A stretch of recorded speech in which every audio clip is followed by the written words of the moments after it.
William Wirt Sikes was an American journalist and writer, perhaps best known today for his writings on Welsh folklore and customs.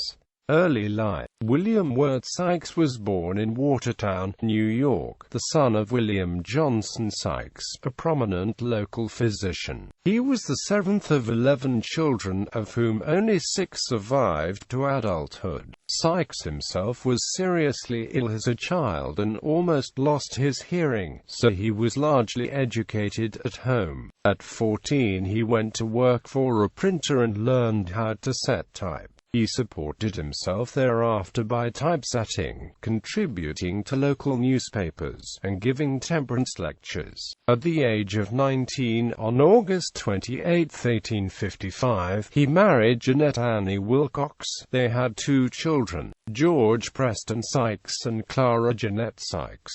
Career in America. In 1856 he was working at the Utica Morning Herald as a typesetter and contributor. He published a book of stories and poems, A Book for the Winter Evening Fireside, in 1858. He spent time in Chicago working at newspapers there, and around 1860 worked on a paper called City and Country in Nyack, New York. In 1862, he was given the job of canal inspector in Chicago from the state-owned Illinois and Michigan Canal. While in Chicago he was separated from his wife by mutual consent. They divorced in 1870. Between 1865 and 1867 he went to New York City to work on newspapers there. He took a special interest in the lives of the poor there. He continued to write, publishing stories in the Youth's Companion, Oliver Optic's magazine, and others.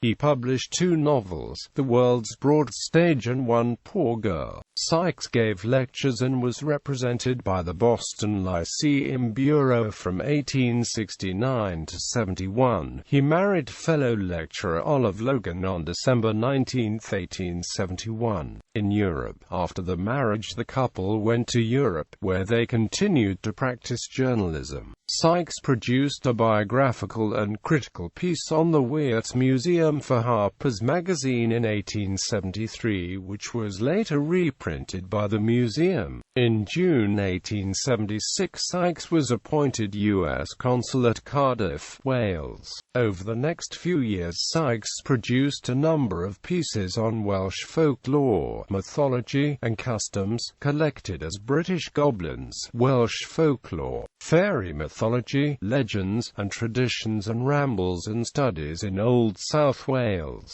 He also wrote studies of assassination. He died in Cardiff in 1883 and was buried in Brookwood Cemetery, Brookwood, Surrey. Sikes is said to have used as many as 30 pseudonyms for his prolific output, as well as material published under his own name. As Burton Sachs, he wrote the dime novel The Black Hunter, or The Cave Secret. A literary appreciation. In George Presbury Rowell's memoir 40 Years an Advertising Agent, he recalls a column in the New York Tribune, wherein certain literary characters were reviewed in grades and classes, beginning with "I don't remember whom," Thackeray perhaps, and descending, as the editor expressed it, down to Wirt Sikes.